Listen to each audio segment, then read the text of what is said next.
병원의 냄새는 늘 서늘했다. 소독약 냄새와 무거운 침묵이 흐르는 복도 끝 302호실은 서아에게 세상에서 가장 슬프고도 따뜻한 공간이었다. 하지만 이제 그 문은 굳게 닫혔고 서아는 더 이상 엄마의 마른 손을 잡을 수 없게 되었다. 장례식장은 검은 옷을 입은 사람들로 북적였다. 8살 서아는 제 몸보다 훨씬 큰 검은색 개량 한복을 입고 멍하니 앉아 있었다. 사람들은 서아를 볼 때마다 혀를 차며 어떻게 저 어린 것을 두고 라고 속삭였다. 서아는 그 말이 무서웠다. 두고 갔다는 건 이제 엄마가 나를 보러 오지 않는다는 뜻이니까. 아빠 민재는 며칠 사이 10년은 늙어 보였다. 충혈된 눈으로 손님들을 맞이하던 아빠는 가끔 서아의 곁에 와서 아무 말 없이 어깨를 감싸주었다. 그 손길조차 너무 무거워 서아는 자꾸만 눈물이 났다. 하지만 울지 않기로 했다. 엄마가 그랬으니까. 서아야, 엄마는 잠시 아주 먼 우체국으로 출장을 가는 거야. 거기서 서아한테 편지를 보낼 거거든. 우체부 아저씨가 편지를 가져왔는데 서아가 울고 있으면 편지를 못 주고 그냥 가버릴지도 몰라. 집으로 돌아온 첫날 밤 사방은 적막했다. 엄마가 쓰던 화장대 위에는 먼지만이 뽀얗게 내려앉아 있었고 늘 나던 은은한 라벤더 향기 대신 쿰쿰한 공기만이 가득했다. 서아는 거실 소파 구석에 몸을 웅크리고 앉아 현관문만 쳐다봤다. 금방이라도 엄마가 서아야, 엄마 왔어 하고 들어올 것만 같았다. 그때 아빠가 무거운 발걸음으로 서아 곁에 다가와 앉았다. 아빠의 손에는 작은 상자 하나가 들려 있었다.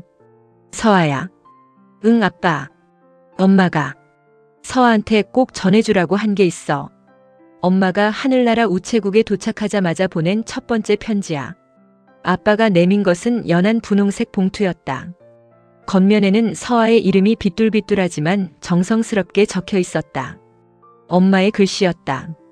떨리는 손으로 봉투를 열자 익숙한 엄마의 향기가 훅 끼쳐왔다.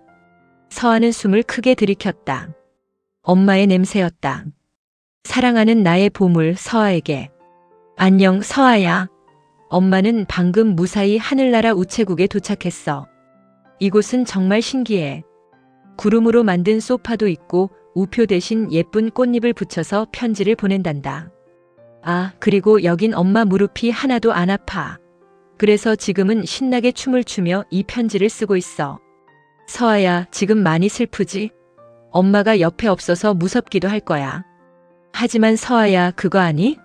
엄마는 이제 서아의 눈에는 보이지 않지만 서아의 마음속 아주 깊은 곳에 비밀 기지를 지었어.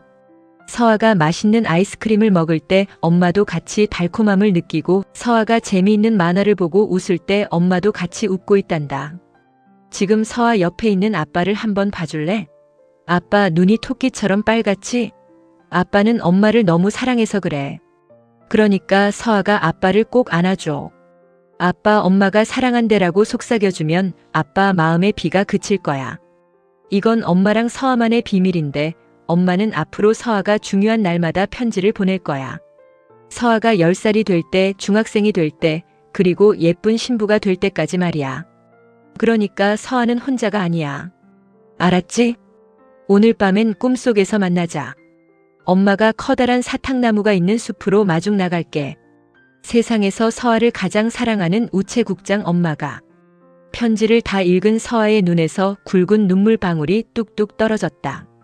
하지만 아까의 무서운 눈물이 아니었다.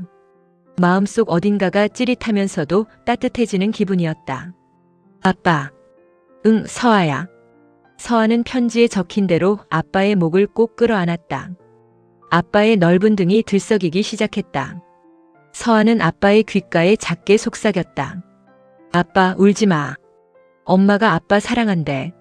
지금 엄마가 우리 마음속 비밀 기지에서 다 보고 있대. 민재는 결국 참았던 울음을 터뜨리며 서아를 품에 꽉 안았다. 텅 빈 집안에 부녀의 울음소리가 가득 찼지만 더 이상 차갑지 않았다. 거실 창가로 스며든 달빛이 두 사람을 포근하게 감싸 안았다. 그날 밤 서아는 엄마의 분홍색 편지를 가슴에 꼭 품고 잠이 들었다. 꿈속에서 엄마가 말한 사탕나무 숲을 만날 수 있을 것 같았다. 엄마는 정말로 하늘나라 우체국장이 된 게 분명했다. 그렇지 않고서야 이렇게 슬픈 마음을 단숨에 따뜻하게 바꿔줄 리 없으니까. 서아의 8살 여름은 그렇게 가고 있었다. 상실의 아픔 뒤에 숨겨진 엄마가 남긴 거대한 사랑의 유산이 비로소 그 싹을 틔우기 시작한 밤이었다. 시간은 무심하게도 정직하게 흘렀다. 서아의 키는 훌쩍 자라 이제 아빠의 어깨선에 닿았고 젖살이 빠진 얼굴에는 제법 숙녀의 티가 났다. 하지만 자라난 키만큼 마음의 그늘도 깊어졌다. 13살 초등학교 졸업을 앞둔 겨울은 서아에게 유독 시리고 날카로운 계절이었다. 서아야, 밥 먹어야지. 주방에서 아빠 민재의 목소리가 들려왔다. 서아는 대답 대신 이불을 머리 끝까지 뒤집어 썼다. 요즘 서아는 모든 게 짜증스럽고 버거웠다. 학교에서는 단짝 친구였던 지우와 사소한 오해로 멀어졌고 거울 속의 자신은 어딘가 미워 보이기만 했다. 무엇보다 가장 견디기 힘든 건 졸업식 가족사진 촬영 안내장을 받았을 때였다. 엄마가 없는 졸업식. 그 생각만 하면 가슴 한복판에 커다란 구멍이 뚫린 것 같았다. 친구들은 엄마와 함께 예쁜 꽃다발을 들고 사진을 찍을 텐데 자신은 덥수룩한 아빠와 단둘이 서 있어야 한다는 사실이 서러웠다. 아빠가 싫은 건 아니었지만 엄마만이 채워줄 수 있는 그 정교한 다정함이 사무치게 그리웠다. 식탁 앞에 마주 앉은 부녀 사이에는 어색한 정적이 흘렀다. 민재는 눈치를 보며 서아의 밥 위에 계란말이를 올려주었다. 서아 알림장에 졸업식 날짜 적혀 있더라. 아빠가 그날 연차냈어. 우리 맛있는 거 먹으러 가자. 됐어. 그냥 대충 찍고 오면 되지 뭐. 서아의 뾰족한 말투에 민재의 손이 허공에서 멈췄다. 서아는 아빠의 서운한 기색을 알면서도 마음에도 없는 소리를 내뱉고는 방으로 쏙 들어가 버렸다. 문을 닫고 침대에 엎드리자마자 후회가 밀려왔다. 하지만 한번 꼬인 마음은 쉽게 풀리지 않았다. 그때였다. 방문 틈으로 노란색 봉투 하나가 슥 밀려 들어왔다. 서아는 눈물을 훔치며 봉투를 집어들었다. 5년 전 그날처럼 봉투 겉면에는 엄마의 정갈한 글씨가 적혀 있었다. 받는 사람 중학생이 될 준비를 하는 나의 예쁜 딸 서아에게. 서아는 숨을 고르며 조심스럽게 봉투를 뜯었다. 안녕, 나의 13살 서아야. 어머나, 벌써 5년이나 지났네. 지금쯤 우리 서아는 키도 많이 컸겠지? 혹시 목소리도 조금 변했을까? 엄마는 지금 하늘나라 망원경으로 서아를 보고 있어. 표정이 조금 어두운걸? 혹시 오늘 학교에서 속상한 일이 있었니? 아니면 거울을 보다가 코끝에 난 작은 뾰루지 때문에 속상해하고 있는 건 아닐까? 서아야, 엄마도 딱 내 나이 때 그랬단다. 세상 모든 게 내 맘 같지 않고 친구의 말 한마디에 심장이 쿵 내려앉기도 하고 이유 없이 아빠가 미워 보이기도 하지. 그걸 사람들은 사춘기라고 부른대. 하지만 엄마는 마음이 어른이 되려고 기지개를 켜는 시간이라고 부르고 싶어. 이제 곧 졸업식이구나. 엄마가 없어서 마음이 조금 허전할지도 몰라. 하지만 서아야, 사실 엄마는 그날 서아의 왼쪽 어깨 위에 투명한 나비가 되어 앉아 있을 거야. 아빠가 사진기를 들고 하나, 둘, 셋 하면 엄마도 같이 웃을게. 사진에는 보이지 않겠지만 인화된 사진 속 서아의 눈동자를 자세히 보렴. 그 안에 엄마의 사랑이 반짝이고 있을 테니까. 그리고 서아야, 아빠한테 너무 까칠하게 굴지 마. 아빠는 요즘 서아가 화낼 때마다 가슴이 철렁한데. 아빠도 사춘기 딸을 둔 아빠는 처음이라 서툴러서 그래. 오늘 밤엔 아빠한테 가서 슬쩍 팔짱 한번 껴주지 않을래? 그게 엄마가 주는 미션이야. 중학교 가면 더 넓은 세상이 기다리고 있을 거야. 겁내지 마. 넌 엄마의 용기를 닮았으니까. 여전히 너를 세상에서 제일 사랑하는 엄마가. 편지를 다 읽은 서아의 시야가 흐릿해졌다. 엄마는 어떻게 알았을까? 내가 거울을 보며 속상해하던 것도, 아빠에게 미안해하면서도 화를 냈던 것도. 5년 전 엄마가 남기고 간 편지는 마치 지금 이 순간의 서아를 꼭 껴안아주는 것 같았다. 서아는 편지를 책상 서랍 깊숙한 곳, 분홍색 봉투 옆에 나란히 놓았다. 그리고 조심스럽게 방문을 열고 나갔다. 아빠는 여전히 식탁에 앉아 식어버린 국을 휘젓고 있었다. 서아는 슬그머니 아빠 뒤로 가서 민재의 넓은 등을 뒤에서 꼭 안았다. 아빠 미안해. 아까 화내서. 아니야. 아빠가 눈치가 없었지. 민재의 목소리가 떨렸다. 서아는 엄마의 편지에 적힌 대로 아빠의 팔에 슬쩍 팔짱을 끼며 말했다. 졸업식 날 아빠가 세상에서 제일 큰 꽃다발 사줘야 해. 알았지? 그럼 우리 서아 졸업인데 아빠가 꽃집 통째로 빌려올게. 두 사람은 마주보며 작게 웃었다. 서아는 비로소 깨달았다. 엄마의 편지는 단순한 종이 뭉치가 아니었다. 그것은 엄마가 없는 세상에서 서아가 길을 잃지 않도록 비춰주는 등대였고 아빠와 서아를 이어주는 보이지 않는 끈이었다. 창밖에는 차가운 겨울바람이 불었지만 13살. 서아의 방 안에는 엄마가 보내준 노란색 봄볕이 따뜻하게 머물고 있었다. 17의 여름은 유독 습하고 뜨거웠다. 고등학교 복도에는 매점의 아이스크림 냄새와 운동장에서 올라오는 흙먼지 냄새가 뒤섞여 있었다. 서아는 창가 자리에 앉아 턱을 괴고 운동장을 내려다보았다. 축구공을 몰고 달리는 2학년 선배 준우의 뒷모습이 보였다. 서아의 심장이 운동장 바닥을 구르는 공처럼 쿵쾅거렸다. 처음이었다. 누군가를 떠올리는 것만으로도 숨이 가빠지고 그 사람이 나를 봐주길 바라는 간절함에 밤잠을 설치는 기분. 서아는 그 낯선 감정을 열병이라 불렀다. 하지만 첫사랑은 예고 없이 찾아온 소나기처럼 서아를 흠뻑 적시고는 차갑게 식어버렸다. 방과 후 큰맘 먹고 준비한 고백 편지를 들고 강당 뒤편으로 준우를 불러냈던 날. 준우는 서아의 편지를 정중히 거절했다. 미안해 서아야. 난 지금 공부에 집중하고 싶어. 넌 좋은 후배야. 좋은 후배. 그 네 글자가 날카로운 유리 조각이 되어 서아의 가슴에 박혔다. 집으로 돌아오는 길 하늘에서는 거짓말처럼 장대비가 쏟아졌다. 우산도 없이 비를 맞으며 걷는 서아의 눈물은 빗물에 섞여 아무도 모르게 흘러내렸다. 현관문을 열자마자 아빠 민재가 깜짝 놀라 달려나왔다. 서아야, 왜 이렇게 젖었어? 무슨 일 있어? 아무것도 아니야. 그냥 비가 와서. 서아는 아빠의 걱정 어린 시선을 피해 방으로 숨어들었다. 젖은 옷을 갈아입지도 않은 채 침대에 엎드려 엉엉 울었다. 세상이 무너진 것 같았다. 내가 그렇게 부족한가? 왜 나는 사랑받지 못할까? 자책의 늪에 빠져 허우적대던 그때 책상 위에 놓인 하늘색 봉투가 눈에 들어왔다. 아빠가 미리 갖다 놓은 모양이었다. 이번에는 하늘을 닮은 투명한 파란색이었다. 안녕, 나의 17살 서아야. 지금 밖에는 비가 오고 있니? 아니면 서아의 마음속에 비가 내리고 있는 걸까? 엄마는 다 알고 있단다. 우리 서아의 눈동자가 평소보다 훨씬 깊어지고 누군가를 생각하며 멍하니 창밖을 보던 모습들을 말이야. 서아야, 고백하고 거절당하는 건 부끄러운 게 아니란다. 오히려 누군가를 그토록 진심으로 좋아할 수 있는 예쁜 마음을 가졌다는 증거야. 사실 엄마도 아빠를 처음 만났을 때 아빠가 엄마를 본 척만 척해서 얼마나 많이 울었는지 몰라. 아빠는 그때 세상에서 자기가 제일 잘생긴 줄 알았거든. 엄마는 비 오는 날 버스 정류장에서 아빠한테 우산을 씌워주며 처음 말을 걸었어.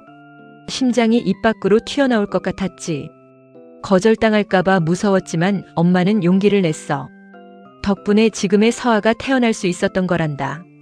지금은 세상이 끝난 것 같고 그 선배가 아니면 평생 누구도 사랑하지 못할 것 같지? 하지만 서아야, 첫사랑은 완성되는 게 아니라 기억되는 거래. 이 아픔이 지나가면 서아의 마음은 훨씬 더 단단하고 반짝이는 보석이 될 거야. 엄마가 하늘나라에서 서아의 다음 사랑을 위해 아주 멋진 사람을 예약해 둘게. 오늘은 따뜻한 코코아 한 잔 마시고 푹 자렴. 꿈속에선 엄마가 커다란 우산을 들고 서아를 기다릴게. 언제나 내 편인 우체국장 엄마가. 서아는 하늘색 편지를 가슴에 품고 한참을 가만히 있었다. 신기하게도 엄마의 편지를 읽고 나면 뾰족하게 서 있던 슬픔의 모서리가 둥글게 깎여나가는 기분이었다. 엄마도 아빠 때문에 울었다는 이야기에 피식 웃음이 나기도 했다. 서아는 자리에서 일어나 젖은 머리를 수건으로 털어냈다. 그리고 거울을 보았다. 눈은 퉁퉁 부어 있었지만 눈동자 속에는 엄마가 말한 반짝임이 조금은 깃든 것 같았다. 방문을 열고 나가자 주방에서 아빠가 서툴게 코코아 가루를 젓고 있었다. 서아야, 이거 마시고 기운내. 엄마가. 아니, 아빠가 타봤어. 서아는 아빠의 실수를 모르는 척하며 코코아 잔을 받아들었다. 따뜻하고 달콤한 기운이 온몸으로 퍼져나갔다. 아빠, 엄마가 예전에 아빠한테 우산 씌워준 거 기억나? 민재는 깜짝 놀라 찻스푼을 떨어뜨릴 뻔했다. 그걸 내가 어떻게 알아? 엄마가 편지에 썼어? 응. 아빠가 그때 엄청 잘난 척했다며? 부녀의 웃음소리가 빗소리를 뚫고 거실로 번져나갔다. 17의 첫사랑은 아픈 상처가 아니라 엄마와 공유하는 소중한 비밀 하나로 남게 되었다. 서아는 창밖의 빗소리가 더 이상 슬프지 않았다. 비가 그치면 더 맑은 하늘이 올 것을 알기 때문이었다. 20살의 봄은 이삿짐 트럭의 덜컹거림과 함께 찾아왔다. 서아는 서울에 있는 대학에 합격했고 평생을 보낸 고향집을 떠나 작은 원룸으로 독립하게 되었다. 이건 주방 세제, 이건 비상약. 서아야, 혼자 있다고 밥 굶으면 절대 안 된다. 알았지? 아빠 민재는 좁은 원룸 구석구석을 살피며 짐을 풀었다. 평소 무뚝뚝하던 아빠는 오늘따라 잔소리가 많았다. 서아는 아빠, 나 이제 다 컸어. 걱정 마. 라며 웃어넘겼지만 텅 빈 냉장고를 채우는 아빠의 구분 등 뒤로 묘한 공허함이 스며들었다. 아빠를 터미널로 배웅하고 돌아온 저녁, 낯선 천장을 바라보며 침대에 누웠을 때였다. 가방 깊숙한 곳에서 아빠가 몰래 넣어둔 보라색 봉투가 툭 떨어졌다. 보라색은 엄마가 가장 좋아하던 꽃, 라벤더의 색이었다. 받는 사람 세상으로 첫 발을 내딛는 나의 멋진 딸 서아에게. 안녕, 20살의 서아야.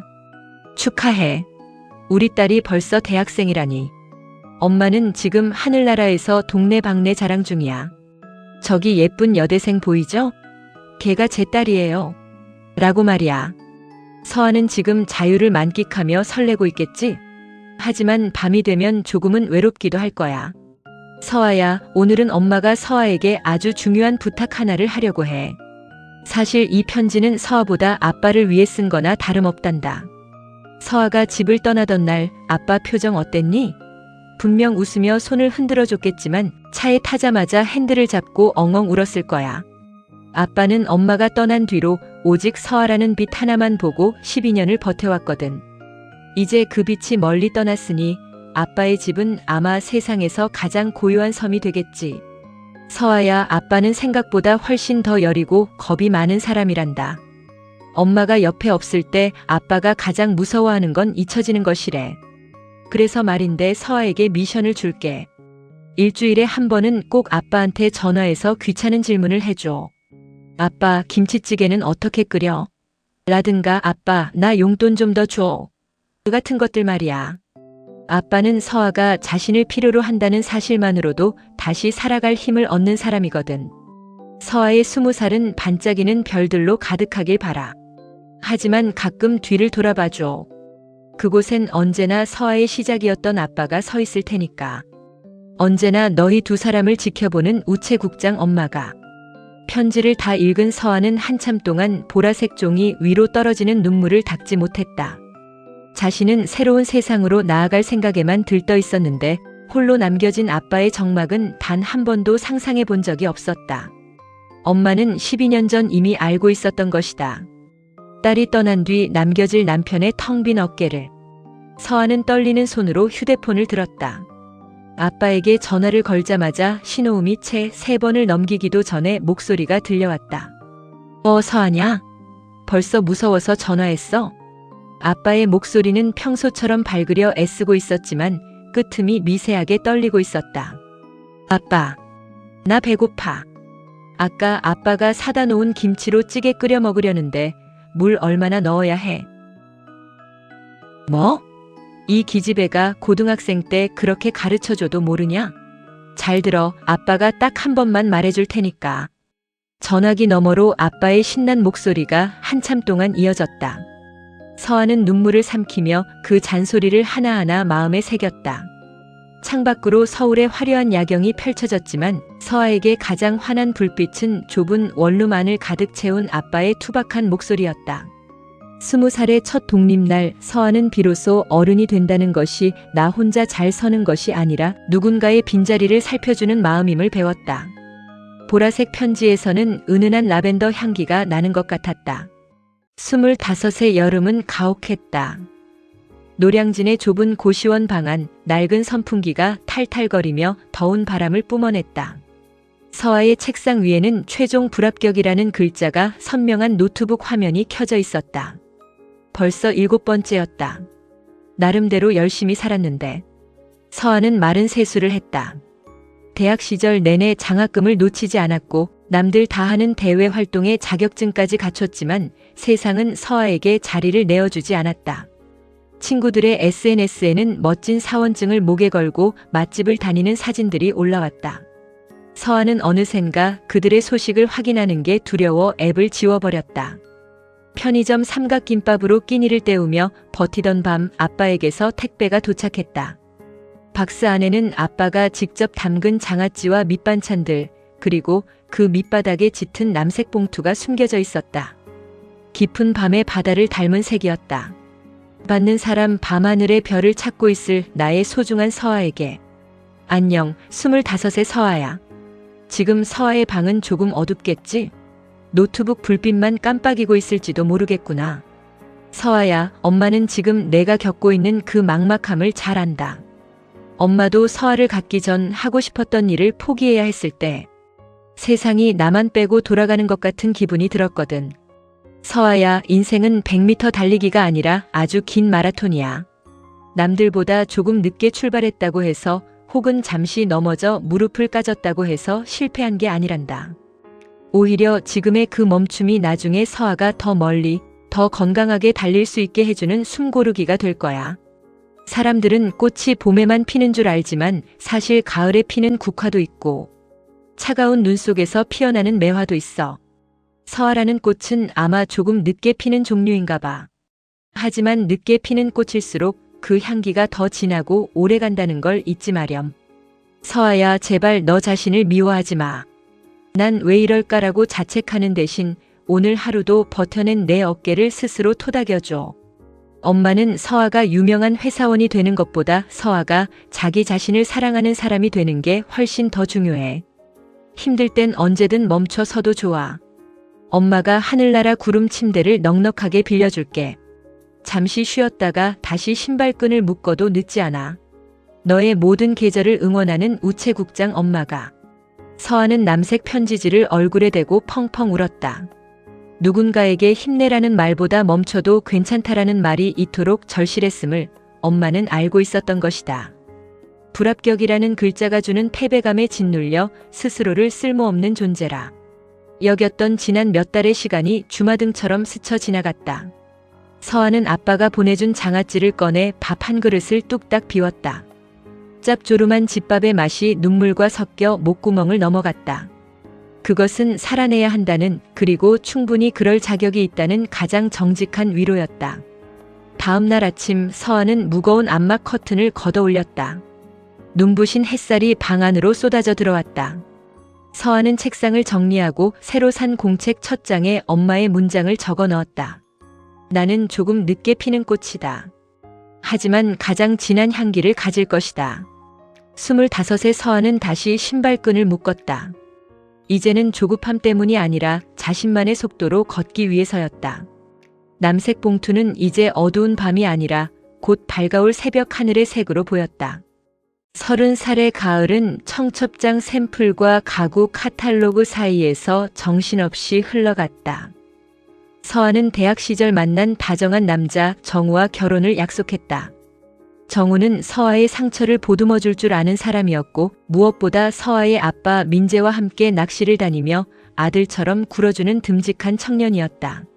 모든 것이 순조로워 보였지만 결혼식을 한 달 앞둔 어느 밤 서아는 폭발하고 말았다. 웨딩드레스 피팅을 하러 간 샵에서 거울 속에 비친 자신의 뒤태를 잡아줄 엄마가 없다는 사실을 깨달았을 때였다. 점원은 어머님, 신부님 뒷모습 좀 봐주세요. 라고 무심히 외쳤고 서아 옆에는 멋쩍게 웃으며 서 있는 아빠뿐이었다. 집으로 돌아온 서아는 예단 문제로 정우와 작은 말다툼을 벌인 뒤 방 안에서 소리 없이 울었다. 엄마가 있었다면, 엄마가 있었으면 물어볼 수 있었을 텐데. 내가 잘하고 있는 건지, 이 사람이 정말 맞는 건지. 그때 방문 너머로 아빠의 조심스러운 발걸음 소리가 들렸다. 그리고 문틈으로 밀려 들어온 것은 10수년 전부터 서아의 인생. 고비마다 기적처럼 나타났던 그 익숙한 봉투였다. 이번에는 티 없이 맑은 하얀색이었다. 받는 사람 세상에서 가장 아름다운 신부가 될 나의 딸 서아에게. 안녕 서아야. 나의 30살 신부님. 와, 드디어 이 편지를 읽는 날이 왔구나. 엄마는 지금 하늘나라에서 제일 예쁜 꽃들을 모아 화관을 만들고 있어. 우리 서아가 드레스를 입은 모습이 얼마나 눈부실지 엄마는 안 봐도 다 알 수 있단다. 서아야, 결혼을 준비하다 보니 마음이 참 복잡하지. 내가 정말 행복하게 잘 살 수 있을까? 하는 두려움도 생길 거야. 엄마도 그랬단다.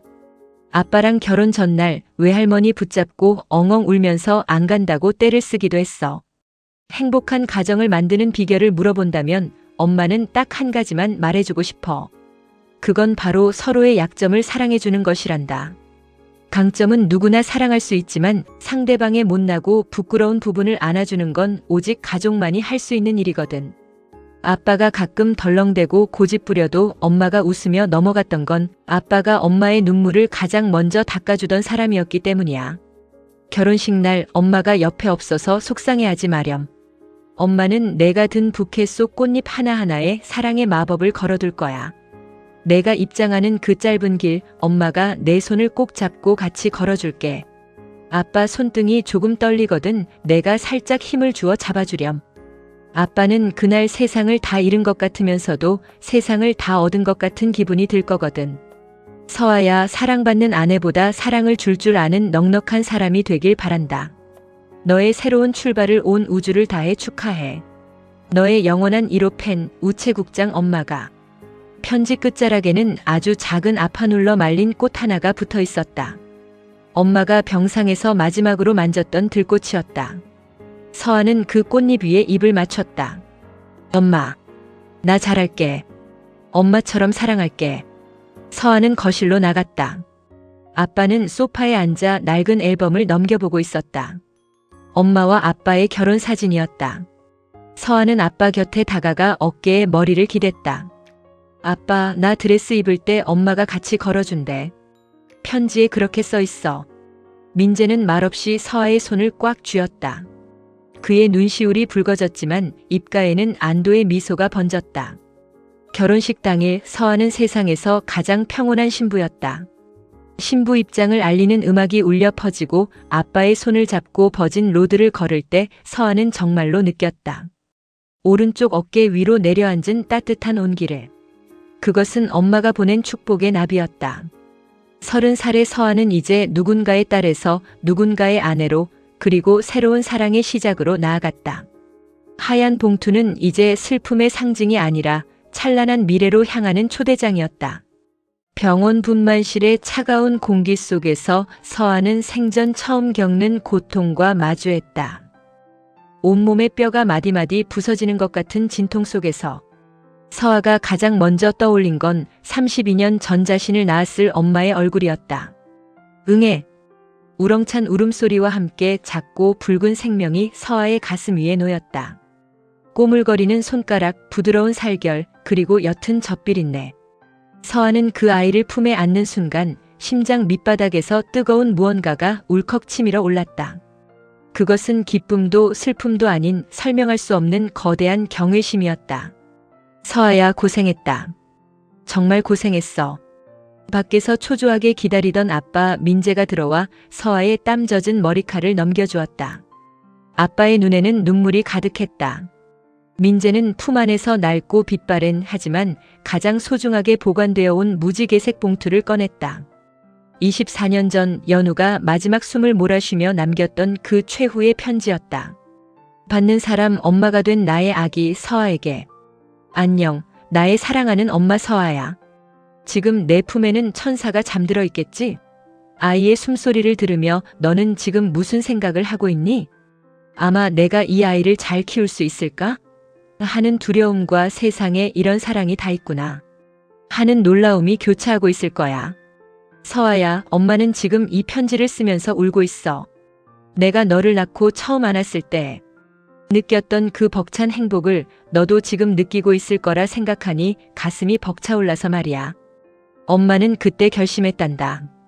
이 아이를 위해서라면 내 목숨도 아깝지 않다고. 너도 지금 그런 마음이지? 서아야, 이제 이 편지가 엄마가 너에게 보내는 마지막 배달이야. 24년 동안 엄마의 편지를 기다려줘서 고맙구나.